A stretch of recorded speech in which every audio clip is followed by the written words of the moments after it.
Halo teman-teman, kembali lagi dengan channel ini.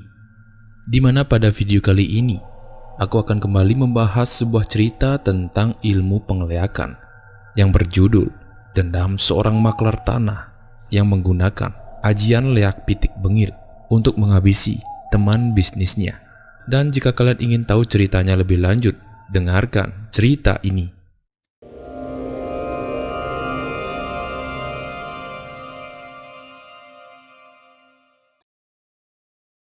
Kisah ini menceritakan seorang pemuda yang baru saja datang dari kapal pesiar. Pria itu bernama Nengah Tony. Ia dijemput oleh kakak perempuannya dan suami kakaknya, begitu juga sepupunya. Sebab orang tuanya tidak bisa ikut menjemput putranya itu. Sebelumnya, ia telah bekerja di kapal pesiar 10 bulan lamanya. Namun karena kedua orang tuanya tidak ikut, membuat dirinya bertanya kepada kakak perempuannya itu, yang kini sudah dipinang oleh seorang pria yang berkasta. "Mbok, kenapa bapak sama ibu tidak ikut ke sini jemput Tiang?" tanya Nengah Tony sembari ia mengangkat barang-barangnya seusai keluar dari bandara. Pertanyaan itu dijawab ketika Nengah sudah berada di dalam mobil. Jadi, ia diceritakan bahwa ayahnya sering merasakan sakit kepala yang sangat berat, begitu juga merasakan sesak nafas. Hal ini sudah terjadi semenjak 2 bulan sebelum Nengah pulang dari kapal. Anehnya, sakit ayahnya kambuh ketika akan menjelang malam. Tiba-tiba, nafasnya terasa tersendat, bahkan membuatnya sulit untuk bernafas. Dan kemudian kepalanya pun terasa berat. Entah apa penyebabnya, ayah Nengah bisa seperti itu. Ibunya hanya bisa menangis dan menghabiskan waktunya untuk melayani suaminya. Hal ini sudah menjadi sebuah permasalahan di dalam keluarganya. Namun kakak perempuannya itu enggan memberitahu agar Nengah tidak kepikiran dengan ayahnya saat bekerja di kapal. Sehingga saat ini ayah dan ibunya tidak ikut menjemput Nengah. Nengah yang diberikan pernyataan seperti itu marah kepada kakaknya. Sebab mengapa ia tidak harus diberi kabar mengenai ayahnya yang sakit saat ia berada di kapal. Dan baru saat ini ia diberitahu. Kata-kata tak pantas pun keluar dari mulut Nengah dan membuat kakak perempuannya menangis sembari menceritakan permasalahan di rumahnya. Kakak ipar dan sepupunya yang ikut menjemput Nengah juga ikut melerai dan melarang Nengah berkata-kata yang tidak pantas kepada kakaknya itu. Nengah terdiam saat salah satu sepupunya memberitahu bahwa kakak perempuannya lah yang menjaga dan memberikan ayahnya obat ketika saat ia pulang dari bekerja, serta merawat ayahnya. Singkat cerita, saat mereka sudah sampai di rumah, kemudian Nengah pun langsung berlari menuju rumah dan melihat ayahnya yang sedang tidur. Disusul dengan kakak perempuannya, begitu juga dengan kakak iparnya dan sepupunya. Lalu ibu Nengah pun menghampirinya dan meminta Nengah untuk tidak berisik sebab ayahnya baru saja tertidur. Namun karena keceplosan, jadi suara Nengah pun terdengar dan membuat ayahnya terbangun. Kemudian ayahnya pun memanggil putranya itu, begitu juga kakak perempuannya. Lalu mereka berdua menuju ke dalam kamar ayahnya. Saat di sanalah Nengah menangis dan tidak tahu bahwa ayahnya sudah sakit-sakitan. Ibu Nengah juga ikut menangis, begitu juga kakak perempuannya. Ayahnya pun mulai beranjak dan duduk di tempat tidur. Lalu ia mengatakan bahwa ayahnya sangat rindu dengan putranya itu, sembari ia mengusap kepala putranya tersebut. Ayahnya kemudian bercerita tentang sakit yang dideritanya ketika Nengah sudah berangkat ke kapal pesiar. Ayahnya mengaku bahwa seusai Nengah bekerja keluar, ia bekerja sebagai maklar tanah dengan seorang jeru yang bisa disebut dengan jeru gede, yang masih tinggal satu desa dengannya. Karena akhir-akhir ini kesehatan ayahnya menurun, jadi jeru gede dimintai untuk melanjutkan pekerjaannya itu dan menangani orang yang ingin dicarikan tanah. Sebelumnya ayahnya sudah banyak mendapatkan konsumen yang hendak dicarikan tanah di area desa. Karena ia tidak bekerja sendirian, jadi mau tidak mau, ia harus mengibahkan konsumen itu kepada jeru gede. Mendengarkan cerita dari ayahnya, Nengah pun meminta agar ayahnya istirahat, dan ia akan berjanji menemani dan mengajak ayahnya kontrol ke rumah sakit saat nanti. Ibu Nengah pun menangis sebab ia juga terharu bahwa anaknya sudah kembali dari tempat kerjanya dan bisa membuat ayahnya tersenyum, dan memintanya ikut merawat ayahnya yang saat ini sedang sakit. Singkat cerita, saat tengah malam, ketika semua sudah tertidur, tiba-tiba ayah Nengah merasa sesak pada nafasnya. Ibu Nengah yang tidur berdampingan dengan suaminya pun terbangun dan mencari Nengah ke kamarnya, lalu mengatakan bahwa sakit ayahnya kembali kambuh. Karena kakak perempuan Nengah ini sudah pulang, jadi dengan terpaksa Nengah pun harus mengajak ayahnya itu ke rumah sakit dengan menggunakan sepeda motor. Ibunya Nengah juga ikut menyusul dan sendiri membawa sepeda motor lalu mengikuti Nengah dan ayahnya dari belakang. Sesampainya mereka di rumah sakit, ayah Nengah langsung dibawa ke ruang UGD dan ditangani langsung oleh perawat yang bertugas di ruangan itu. Kemudian salah satu dokter datang dan memeriksa ayah Nengah dan meminta Nengah beserta ibunya untuk menunggu di ruang tunggu rumah sakit. 2 jam berlalu, seusai melakukan pemeriksaan, dokter menyatakan bahwa ayah Nengah harus dirawat sementara di ruang ICU sebab ada sebuah masalah di paru-parunya. Begitu juga ada masalah di otaknya seperti pendarahan kecil. Mendengarkan pernyataan dokter, ibu Nengah syok dan menangis histeris. Ia juga bingung mengapa ayahnya harus menderita penyakit paru-paru. Namun setelah dia mati dulunya ayahnya tidak pernah mencicipi rokok sama sekali. Nengah pun sedih lantaran ia harus menerima keadaan seperti ini, melihat ayahnya yang jatuh sakit saat ia baru pulang dari tempat ia bekerja. Suara telepon dari HP kakak perempuannya berbunyi dan membuat kakaknya harus mengangkat telepon itu. "Wo, Bapak sekarang di rumah sakit dan berada di ruang ICU. Bapak harus dirawat sementara waktu di sini," ucap Nengah kepada kakak perempuannya melalui telepon. Kemudian Nengah meminta untuk dibawakan bantal guling beserta matras agar ia bisa ikut mendampingi ayahnya yang berada di ruang ICU. Begitu juga ia memberitahu nama rumah sakitnya. Kakak perempuan Nengah yang bernama Ratna pun langsung bergegas pergi ke rumah Nengah bersama suaminya dan mencarikan matras di rumahnya. Lantaran di rumah suaminya tidak terdapat matras. Namun ketika ia baru sampai di depan rumah orang tuanya, ia melihat kerabat kerja ayahnya sejak dulu yang disebut Jero Gede sedang diam di depan rumah orang tuanya.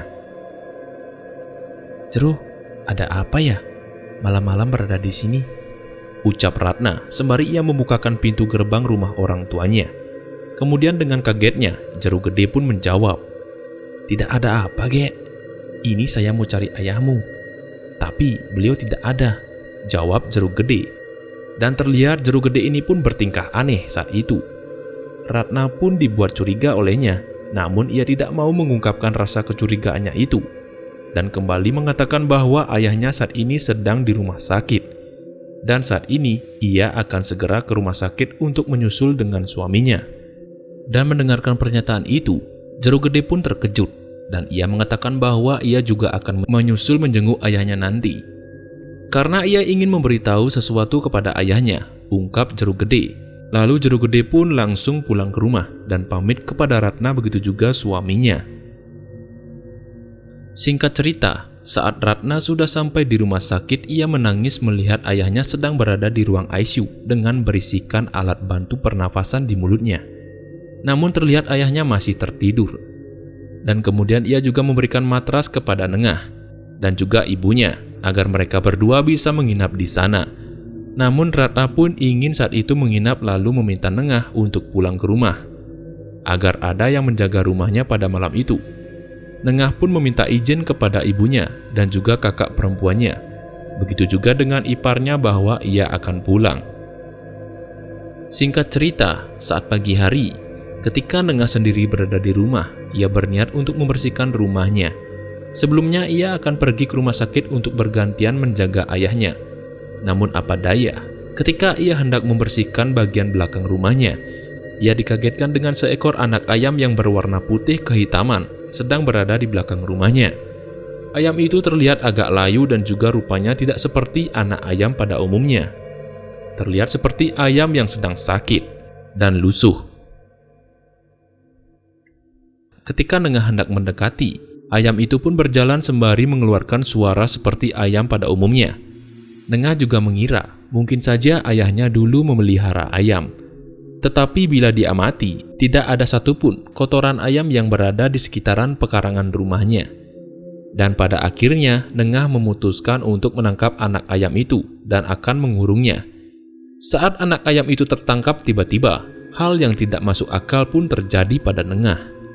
Anak ayam itu mengeluarkan suara, layaknya seperti suara manusia.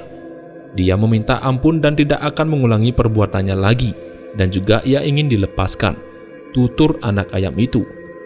Nengah pun heran dan sontak terkejut saat melihat ayam itu mengeluarkan suara seperti manusia. Karena ia sangat takut, mau tidak mau, Nengah mengambil sapu lidi dan menghajar anak ayam itu hingga mati. Dan ia langsung berlari dan mengambil sepeda motornya lalu menuju ke rumah sakit. Saat di rumah sakit, Nengah pun masuk ke ruangan ayahnya. Kemudian ia menceritakan bahwa apa yang ia alami tadi. Ibu Nengah yang mendengarkan penuturan dari anaknya itu pun dibuat tertawa dan tidak percaya. Begitu juga ayahnya yang sudah mulai sadar juga tidak percaya. Nengah pun tetap bersikukuh dan membenarkan bahwa ia melihat anak ayam yang sedang mengelilingi pekarangannya itu. Lalu bisa berbicara layaknya seperti manusia saat Nengah menangkapnya. Karena ayah dan ibunya tidak percaya, jadi Nengah pun mulai berhenti untuk membahas hal itu. Ayah Nengah pun mengatakan bahwa kondisinya sudah membaik. Namun ia harus dirawat di ruang ICU kurang lebih 5 hari, agar kesehatannya pun segera pulih. Keesokan harinya, saat pagi hari sekitar pukul 4 pagi, ayah Nengah yang saat itu sedang tertidur lelap dibangunkan oleh suara telepon memanggil melalui handphone miliknya, dan membuat Nengah beserta ibunya terbangun. Ayahnya pun meminta untuk Nengah mengangkat telepon itu, di mana yang menelpon saat itu adalah istri dari Jeruk Gede yang merupakan kerabat kerja dari ayah Nengah. Ia mengatakan bahwa Jeruk Gede baru saja meninggal dunia. Ia dikabarkan ditemukan tergeletak di kamarnya dengan mulut yang bersimbah darah oleh istrinya.